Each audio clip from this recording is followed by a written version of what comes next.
Programa Fora da Curva. Jornalismo, crítica e diversidade. Olá e bom dia para você que está sintonizado na Rádio Universitária 99.9 FM e 820 AM. Hoje é sexta-feira, agora são 11 horas e 32 minutos. E está no ar o programa Fora da Curva, o programa que fala o que a maioria cala. Meu nome é Bruno Nogueira, eu sou professor no Departamento de Comunicação da Universidade Federal de Pernambuco e hoje eu estou acompanhado de Débora Tito. Débora ela é procuradora do Ministério Público do Trabalho e Flora Oliveira da Costa, que é advogada e autora do livro O Amargo Doce do Açúcar, pesquisadora sobre trabalho escravo e advogada voluntária na Pastoral da Terra. Bom dia, Débora. Bom dia, Flora. Bom dia. Bom dia, Bruno. E a gente está chegando na reta final do ano de 2017 e ainda hoje o trabalho escravo faz parte da história contemporânea do Brasil, né? Por mais difícil que seja erradicar esta prática no país, na segunda-feira, 16 de outubro, uma portaria foi publicada no Diário Oficial da União alterando conceitos do que é considerado trabalho forçado, jornada exaustiva e condições análogas à escravidão. Hoje, a fiscalização do trabalho escravo usa conceitos da Organização Internacional do Trabalho e, com a mudança, a portaria estabelece apenas 4 pontos, né? São eles a submissão sob ameaça de punição, restrição de transporte para reter o trabalhador no local de trabalho, o uso de força armada para manter o trabalhador no local e a retenção de documentos pessoais. A portaria está suspensa temporariamente, né, após a intervenção do Partido Rede, mas o Ministério do Trabalho já afirmou a legalidade da mudança e não se demonstra muito interessado em voltar atrás. Segundo o Ministério Público, essa mudança exclui nada menos que 90% dos processos atuais sobre trabalho escravo. Diante dessa situação, o programa Fora da Curva de hoje pergunta: até quando o trabalho escravo será uma realidade no Brasil? Se você tem uma opinião ou dúvida sobre o assunto e gostaria de mandar aqui pra gente, é só entrar em nossa página do Facebook, www.facebook.com/programa Fora da Curva. Lá você também acompanha a nossa transmissão em vídeo diretamente aqui do estúdio e pode interagir com a gente. Lembrando, www.facebook.com/programa Fora da Curva. E aí eu queria começar perguntando para vocês, afinal de contas, por que mexer de uma forma tão drástica, tentando simplificar algo que é tão complexo como o conceito de trabalho escravo no Brasil? Por que mexer com isso? Porque a gente está mexendo com o órgão mais sensível dos maus empresários, que é o bolso. O que é que está por trás do trabalho escravo contemporâneo? A gente não pode ter aquela figura do negro sendo acorrentado, encarcerado. O trabalho escravo contemporâneo, assim como toda a verve do trabalho escravo desde a origem, é um fator econômico. Então não é simplesmente a maldade do empregador. E nesses tempos atuais, mais ainda, o que está por trás do trabalho escravo é uma tentativa de barateamento tão grande na cadeia produtiva que aquele trabalhador vira um mero insumo. Então o que está por trás é a questão econômica. Lógico que a gente tem situações em que houve morte de trabalhadores, machucar um trabalhador com ferro de marca gado. Então existem essas situações que parecem um ódio que o empregador tem, mas na verdade eu fico brincando que o trabalho escravo contemporâneo é igual às relações amorosas. Dizem que o contrário de amor não é ódio, é indiferença. Que ódio e amor caminham juntos. Eu digo que no trabalho escravo é a mesma coisa. Que, na verdade, o que o empregador tem com o trabalhador é uma absoluta indiferença à dignidade daquele cidadão ao ponto de coisificá-lo. Então, por que ainda existe trabalho escravo no Brasil? Porque, infelizmente, ainda existe ganância, ainda existe impunidade e ainda existe miséria. Leonardo Sakamoto, da Repórter Brasil, né, Flora, que a gente lê muito, ele diz que, na verdade, o trabalho escravo ele é uma febre. Ele não é a doença, ele é uma febre. E as doenças são miséria, ganância e impunidade. E a gente está num contexto político em que a ganância está, né, assoberbada, está legitimada falsamente por maus políticos, que fique claro, porque existem bons políticos, existem bons empregadores. Mas quando a gente está falando de trabalho escravo, a gente está falando realmente de pessoas, empresários que praticam inclusive o dumping social. Eles prejudicam inclusive os próprios empresários que estão na linha, porque eles praticam uma concorrência desleal. Porque como existe o caráter econômico, o produto fica muito mais barato quando ele usa a mão de obra escrava.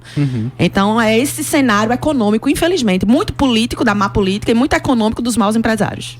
Pois é, e sem contar que o agro é pop, né? E agora eles estão no poder, eles estão comandando, eles estão com enorme poder no Congresso Nacional. E aí eles estão ditando as reformas, a reforma trabalhista, a reforma previdenciária que vai chegar. E na contramão disso tudo, que não estava previsto, todo mundo ficou surpreso. Na segunda-feira, a aprovação da portaria, essa vigência da portaria que tem um pessimismo. Não, ela está suspensa, mas acredito que ela possa voltar a vigorar, porque é o interesse. É como Débora estava falando, o trabalho escravo é uma chaga aberta. É uma chaga aberta. Porque ainda existe, porque existe o capitalismo, né? E como combater o capitalismo? E a gente, na verdade, vivemos tempos de bons combates ao trabalho escravo. Bons combates. O Grupo Móvel existe desde 95. E agora a gente está tendo um desmantelamento, né? Esfacelamento de todas as políticas públicas e institucionais. Quando a gente deixa de financiar, por exemplo, os auditores fiscais do trabalho, com fiscalização, a gente também está enfraquecendo o combate ao trabalho escravo. E, na verdade, essa portaria é mais uma afronta. Sim. Grande e forte. E aí pública e notória, né? Mas a gente está vivendo, na verdade, péssimos tempos de combate ao trabalho escravo. E a gente tem que continuar tendo força e esperança, porque são tempos difíceis. Para vocês terem uma ideia, desde que o governo brasileiro reconheceu em 1995 que tem trabalho escravo, já foram resgatadas mais de 50 mil pessoas. Então, o combate ao trabalho escravo no Brasil é reconhecido internacionalmente como uma boa prática. Por exemplo, não tem trabalho escravo na China? Em Bangladesh? Tem. Só que eles não reconhecem como trabalho escravo. E o Brasil reconhece como trabalho escravo e com isso era um bom aluno. Mas, de maio do ano passado para cá, as pautas de direitos humanos têm caído muito. E esse ano, por exemplo, eu chego a me arrepio. Quem está aqui ao vivo tá vendo. Todo ano tem mais ou menos 2 mil resgates. Sabe quantos resgates a gente teve em 2017? 79. Ixi. O que é quase zero. Aí você dizer, é porque erradicou o trabalho escravo? Não. É porque a fiscalização está sendo minada. Então, uma coisa é o dado zero, porque você erradicou. E outra coisa é o dado China, o dado Bolívia, que você não tem o dado porque você não está enxergando. E isso tem sido com toda a seara trabalhista, infelizmente. Trabalho escravo, alguém me disse que alguém do lado dos maus empresários disse que essa portaria é um epílogo. Né? Eu disse, não é um epílogo, porque eu como coordenador e você como pesquisador, a gente já foi para várias instâncias em que a gente está discutindo. Será que o conceito de jornada exaustiva está certo? Será? Discutindo numa instância democrática. Essa portaria, ela não teve instância democrática hora nenhuma. Ela foi goela abaixo com apenas a visão da CNA e da bancada ruralista. Inclusive, ela é a técnica. Ela fala que jornada exaustiva é direito de ir e vir. Então, ela realmente deixa muito claro que são intuitos políticos e econômicos. Sem contar que a condição degradante, quando ela foi incluída no conceito penal, no tipo penal, né, em 2003, ela é o líder da fiscalização. Desde que criou esse conceito, incluiu essa conduta, a condição degradante é o carro-chefe da fiscalização do trabalho escravo, porque a gente está mexendo com dignidade. Auditores fiscais, procuradores do trabalho, eles fiscalizam e cuidam da dignidade. E é o carro-chefe. Aqui em Pernambuco, que é isso que eu coloco no meu livro, todas as causas de pedir, das 10 ações que eu encontrei, são de condição degradante. E eles querem tirar na portaria justamente a condição degradante. Só trabalho forçado, jornada e trabalho por dívida, né? Trabalho por servidão. Mas nem no trabalho colonial, na época colonial, existia a corrente. Nem. Não, a base da escravidão nunca foi o encarceramento. O próprio conceito de escravidão na Roma Antiga era a liberdade de autodeterminação. O cidadão que naquela casta era escravo, ele não tinha liberdade de autodeterminar. Ele não era necessariamente encarcerado, não. Até na escravidão oficial não precisava desse encarceramento. É tanto que houve os quilombos. E agora está piorando, está até pior do que 1888. E a gente está falando especificamente de trabalho escravo, né, mas a gente tocou em vários pontos importantes aqui já nessa resposta de vocês. Mas eu queria lembrar que a gente já teve uma reforma trabalhista, né, agora há pouco, que excluindo praticamente todos os direitos do trabalhador brasileiro, seguido por uma reforma da Previdência, né, e agora a gente tem essa alteração no entendimento do trabalho escravo. Débora, eu queria saber, na sua opinião, o que é que o governo...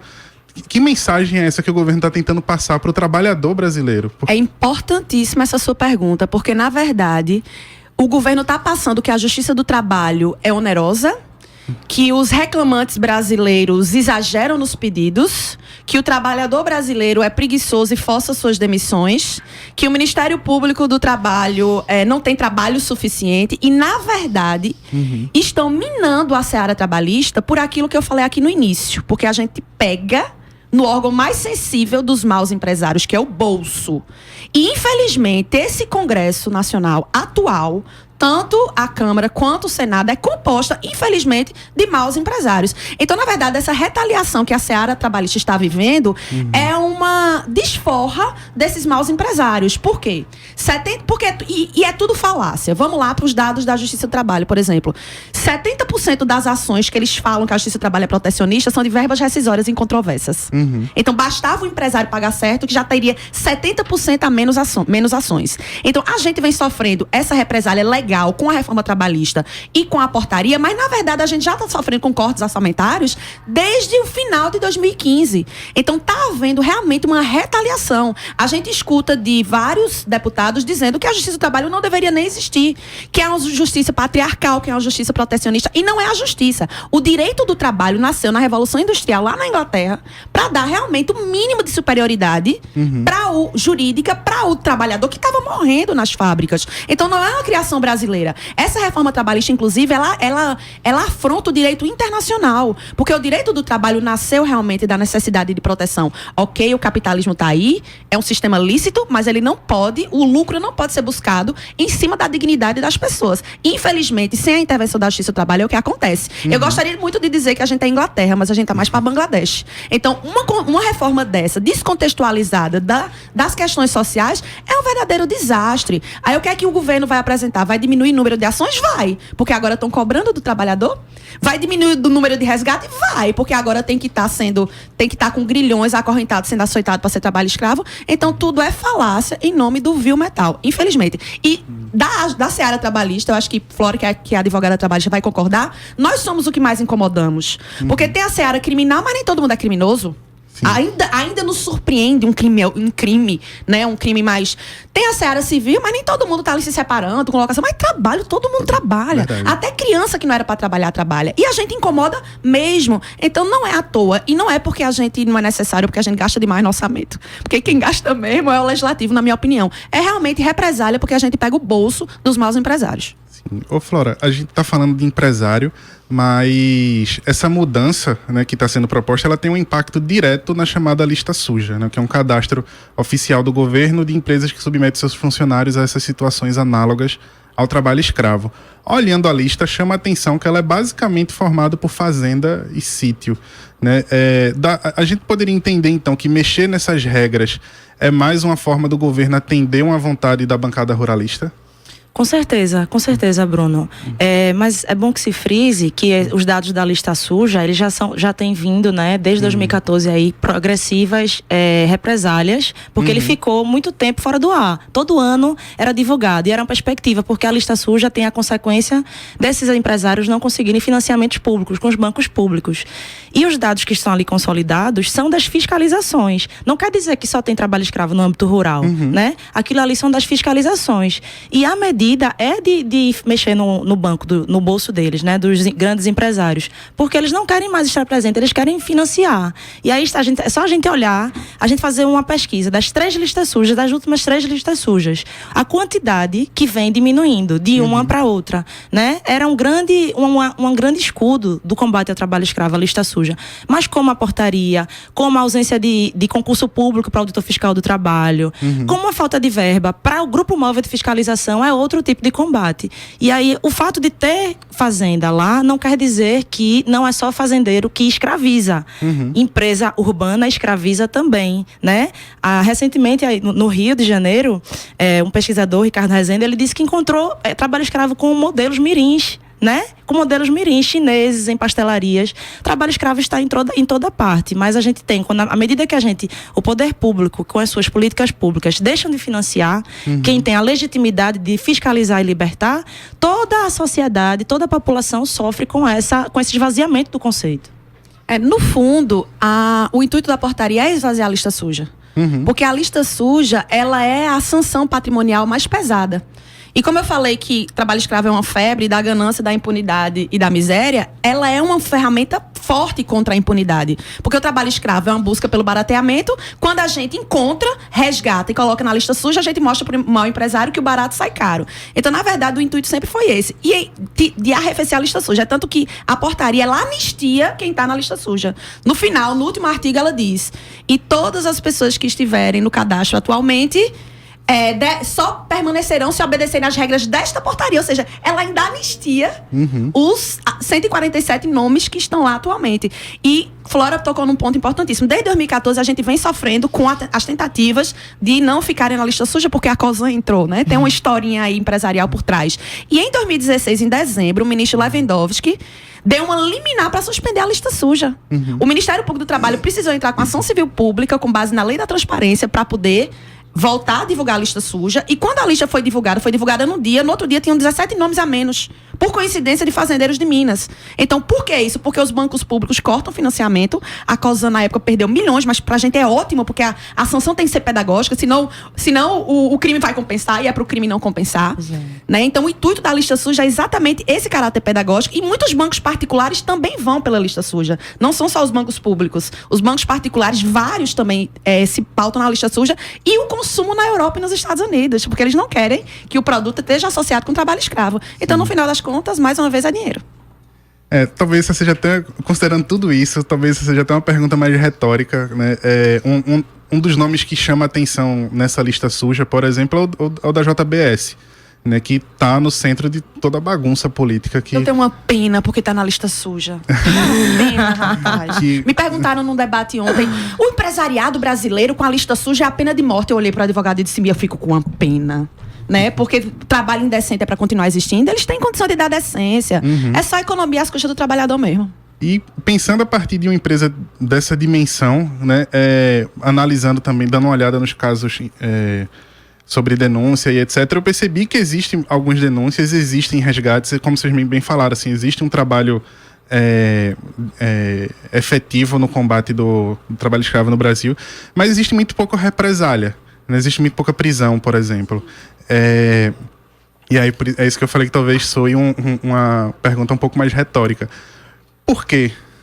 Por que a gente tem pouca prisão? Por que a gente tem pouca represália nesses casos? E esse é uma pergunta que segue nós, pesquisadores, né, do grupo pesquisa lá do Rio de Janeiro. O pessoal lá do Pará já fez essa pesquisa, de Minas Gerais já fez essa pesquisa. Eu fiz essa pesquisa no meu livro. Por que o trabalho escravo segue impune? O que é que acontece? E interessante, a conclusão é a mesma. Os desembargadores, na segunda instância, não consideram que condição degradante de trabalho é forma de escravidão contemporânea. Eles só consideram os grilhões, né? Trabalho forçado. E aí vejam como eles são audaciosos. Eles não aplicam a lei, porque é conceito da lei. A condição degradante é a hipótese lá desde 2003, mas ele diz, é irregularidade trabalhista. Ele reconhece que a condição degradante é irregularidade trabalhista, mas ele não considera que é hipótese de trabalho escravo. Portanto, aprisiona, sem contar a demora processual que o trabalho escravo tem, né? A ação de trabalho escravo tem. Por conta disso, o Brasil recebeu a primeira condenação por conta da demora de julgar na Corte Interamericana de Direitos Humanos, em dezembro do ano passado, a Fazenda Brasil Verde. Porque houve a prescrição punitiva. Demorou tanto que quando foi sentenciar, não tinha mais tempo, não tinha mais prazo de condenação. E aí a gente tem, quando finalmente consegue libertar, que já é uma luta dentro desse cenário de política pública, quando leva essa situação para o judiciário não trata com prioridade, como todas as outras situações, que tem inúmeras prioridades também, mas não trata com prioridade e quando vai sentenciar ainda desconsidera o conceito atual. Ou seja, a gente tem que fazer uma lavagem cerebral em todos os lugares. Nem em todos os lugares. Porque é difícil a gente trabalhar e dizer para os desembargadores trabalho escravo é isso. Porque você está, na verdade, pedindo que aplique a lei e eles não aplicam. E eu faria ainda uma distinção aí da esfera penal para a esfera administrativa e trabalhista. Porque a ONU já fez um relatório aqui no Brasil, reconheceu as boas práticas, mas o puxão de orelha foi justamente nessa pergunta que você fez, que é a questão das condenações criminais. Na instância trabalhista, tanto administrativamente, através de termos de ajustamento de conduta, quanto de indenizações por dano moral coletivo na justiça do trabalho, a gente tem muito mais coisa. Né? Pegar o bolso do trabalhador, do empregador com danos morais coletivos, ou mesmo a firmatura de TAC, que a maioria desses grupos móveis que resgatam, as empresas terminam na seara trabalhista, firmando um termo de ajustamento de conduta e pagando indenizações individuais e morais. Mas quando chega na parte criminal, a coisa se deteriora um pouco. Por quê? Tem as questões do direito penal, que precisa da verdade real, precisa do dolo. Aí o empregador vem e diz que não sabia. Tem essa falta de priorização do judiciário, que é fato, como a Flora falou, e já pesquisou.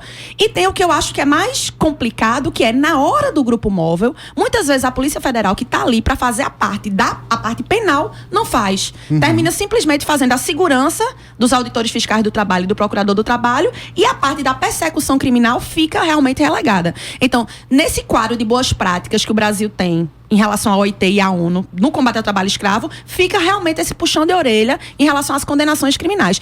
Eu tive a impressão de que 2014 para cá, o MPF estava mais imbuído, tanto que estava começando a ir para as operações de grupo móvel, e assim, com todas as críticas ou não que se tem a Raquel Dodge, a atual procuradora geral da República, ela era da CONATRAI, que era da Comissão Nacional, ela era representante do Ministério Público Federal na maior Comissão Nacional de Erradicação do Trabalho Escravo. Então, eu acho que ela vai priorizar sim esse AP nas condenações criminais, se a gente tiver legislação ainda, né? Enfim, mas ela realmente prioriza isso, tanto que segunda-feira eu vou estar em Brasília num curso com ela, pela escola, que é justamente desse caso da Brasil Verde. Então, pelo perfil dela, acadêmico, de pesquisa e de atuação no MPF, eu acho que ela vai dar uma mudada nesse cenário. E trazendo essa conversa aqui um pouco para Pernambuco, como vocês bem já falaram, né? Aqui a gente também tem muitos casos relacionados a trabalho escravo. Eu queria saber, caso essa portaria seja aprovada, e a gente retire essas subjetividades que são importantes para a gente entender do que de fato se trata esse trabalho análogo à escravidão. De que forma isso sendo aprovado poderia dificultar o combate a essa prática aqui no Estado? Os últimos resgates aqui foi em 2012, né? Que foi na cana-de-açúcar, no Engenho Corrientes, que é a única pessoa que está na lista suja, é o empresário desse engenho. E no Shopping Rio Mar, que teve aquele resgate, que era uma empresa de Santa Catarina, Mastel. Então, de Pernambuco mesmo tem esse nome, mas já houve resgate em Pernambuco na obra do Shopping Rio Mar, de 6 pessoas que estavam traficadas, eram do Paraná e do Piauí. Não foi simplesmente por causa das condições de trabalho na construção do shopping. A gente, quando percebeu o alojamento e foi pesquisar, essas pessoas estavam em situação de tráfico de pessoas, com documentos retidos, sem em casa, enfim, uma situação. Então, foi de 2012. Pernambuco, eu atribuo algumas coisas a gente não ter tido resgate. Porque uma coisa é não resgatar porque não fiscalizou, mas aqui a gente fiscalizou. Tanto que teve o sem açúcar, sem afeto, tem várias coisas. Eu acho que Suape deu uma mexida nessa parte do sucro alcooleiro, né? Mas de 2009, a gente foi o segundo estado que resgatou no Brasil. E se for com a portaria de hoje, a gente não ia resgatar ninguém. Porque foi tudo por condições degradantes de trabalho, mas no Engenho Corrientes resgataria. O do Engenho Corrientes, que é esse outro em 2012, resgataria. Porque eles estavam em situação de cárcere privado. Eles estavam com isolamento geográfico. Então, digamos, se a portaria estivesse valendo hoje, o resgate rural de 2012 teria sido feito mesmo com a portaria. A situação era tão grave de isolamento econômico, geográfico deles, que resgataria. Mas os resgates de 2009, não. Porque eram condições degradantes de trabalho. Foi quando a gente percebeu que o trabalhador da cana-de-açúcar corta cana do mesmo jeito de 400 anos atrás. Não mudou nada, não evoluiu nada, e depois disso deu uma evoluída. Então... em 2008 e 2009, Pernambuco foi quase líder do combate, da fiscalização e da libertação, o Grupo Móvel aqui de Pernambuco, né? De trabalhadores rurais. O grupo libertou, na verdade, quase 900 trabalhadores, né? Foi quase líder nesses anos. Só que é uma política de esvaziamento e de força também, né? Tem auditor fiscal que me diz, Flora, eu não tenho pessoal, eu tenho medo porque é ameaça de morte, né? E os poucos que eu tenho eu não vou colocar em risco. É difícil trabalhar com trabalho escravo. É um ato de coragem, né? De bravura. E aí, a gente tem o esvaziamento do conceito e o esvaziamento da fiscalização também. Eu sempre volto a falar da fiscalização, porque a portaria é só mais um ponto de impedimento. Realmente não teremos mais fiscalização, não teremos mais... Fiscalização pode até haver, mas não teremos mais libertação. É um aproveitamento, né? Vamos viver tempos de revogação da Lei Áurea. Realmente, revogação da Lei Áurea não são fáceis, mas a gente conta com a bravura dos auditores fiscais do Ministério Público do Trabalho da Pastoral da Terra, que é brilhante, que recebe denúncia e que, algumas vezes, quando pode, acompanha, né, de perto.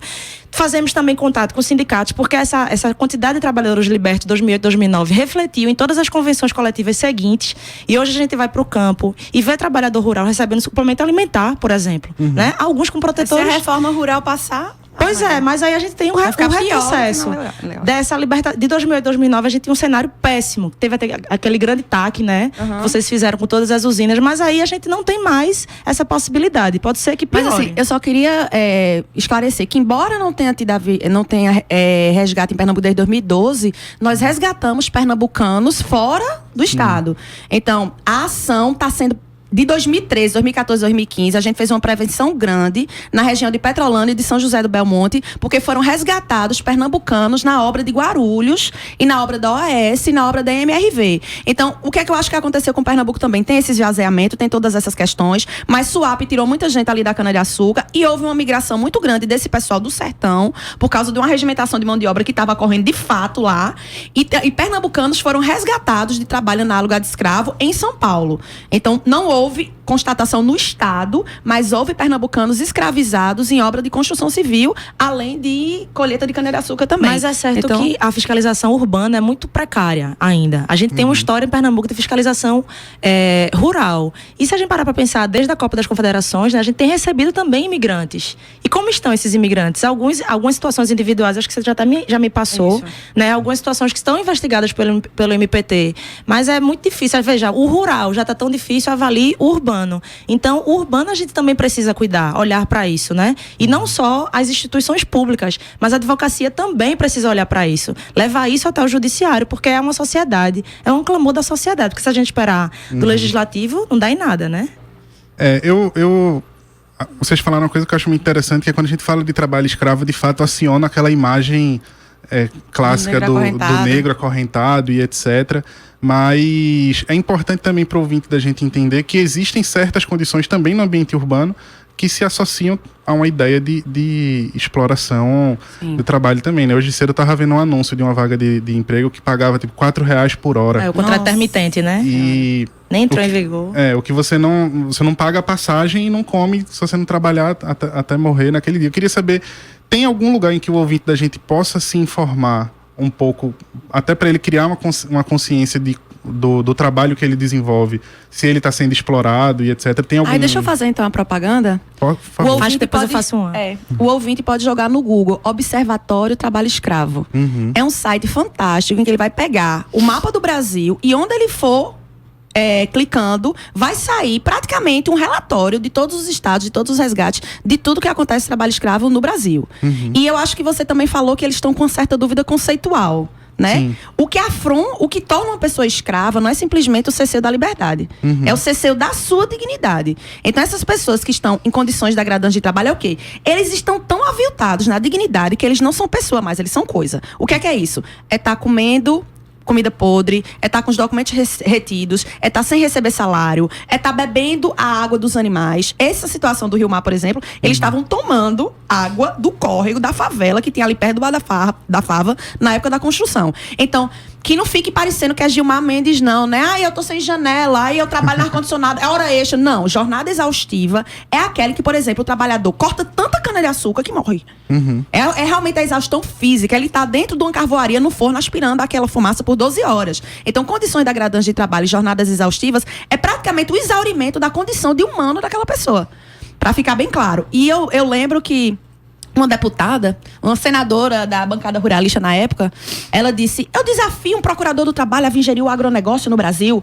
E a gente brincou na época, pois a gente desafia a senadora a ir dormir onde ela está dizendo que não tem trabalho escravo. E na época, uma comissão de deputados foi no fiscalização e viu que são condições degradantes de trabalho. O trabalhador não precisa estar cerceado na liberdade de ir e vir, não. Ele é uma coisa, ele é um mero animal.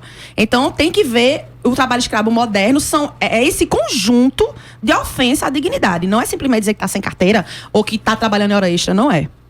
São 4 hipóteses, né? Trabalho forçado, trabalho por servidão, que é aquela promessa, né? Venha trabalhar, você que vem do Pará, venha trabalhar em Pernambuco. E quando chega, ele já tem dívida, que ele não tem acesso a essa quantidade de dívida. E ele fica cerceado de sua liberdade até que quite essas dívidas. Que aí são as hipóteses mais antigas, porque o conceito reproduzia esta interpretação que vem lá da escravidão colonial. E as hipóteses que foram introduzidas em 2013 é a condição degradante e a jornada exaustiva, que estão voltadas para o meio, né, para o ambiente de trabalho dessas pessoas. E aí tem que cuidar do que se torna humano. O que é que no trabalho me torna humano, né? E aí eu também falo para dizer onde é que eles poderiam buscar ajuda na Comissão Pastoral da Terra, que fica na Ilha do Leite. Eles podem procurar, né, dúvidas, tirar dúvidas do que é que está acontecendo. E também nos sindicatos, nos escritórios, né, nos núcleos de práticas jurídicas. A clínica, a Universidade de Pernambuco, Estadual de Pernambuco, tem uma clínica sobre trabalho escravo, recentemente lançada, que fica lá em Arco Verde e aqui no Recife também, pertinho ali do esporte. E são lugares, graças a Deus, que têm surgido diante desse clamor de se olhar para o trabalho escravo, de se buscar, né, pelo menos a fiscalização, que não é a erradicação final. São lugares. Joia. A gente vai disponibilizar então esses links na nossa página do Fora da Curva. Infelizmente, nosso tempo já encerrou. Né? Queria agradecer mais uma vez a presença de Flora e Débora na nossa conversa. Muito obrigado. A gente é que agradece. No programa de hoje, a gente teve Gabriele Alves, Mirela Lima, Ilana Guiar, Joyce Maria e René Melo na equipe de redes sociais. A produção contou com Edi Rodrigues e também com Laudenice Oliveira, do Centro Sabiá. O roteiro e a locução de Bruno Nogueira, trabalhos técnicos de Marco da Lata. O programa de hoje tem reprise às 10 horas da noite, aqui na Rádio Universitária, mas ele também vai ser reprisado na próxima sexta-feira, dia 3 de novembro, devido ao feriado. O Fora da Curva volta na segunda-feira, ao vivo, com a apresentação de Adriana Santana, para falar sobre a reforma da Previdência. Né? Agora que a CPI concluiu que a reforma não é necessária, né? O que acontece? Até lá, uma boa tarde e um bom fim de semana para todos e para todas.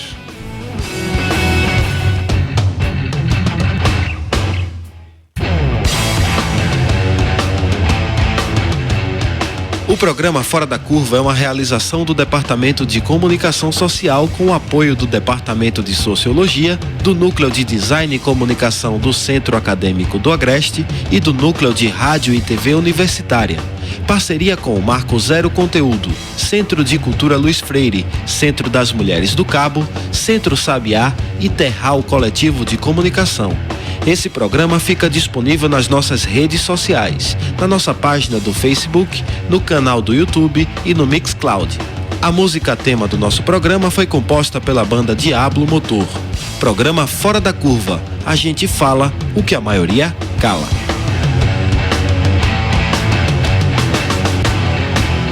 12 horas.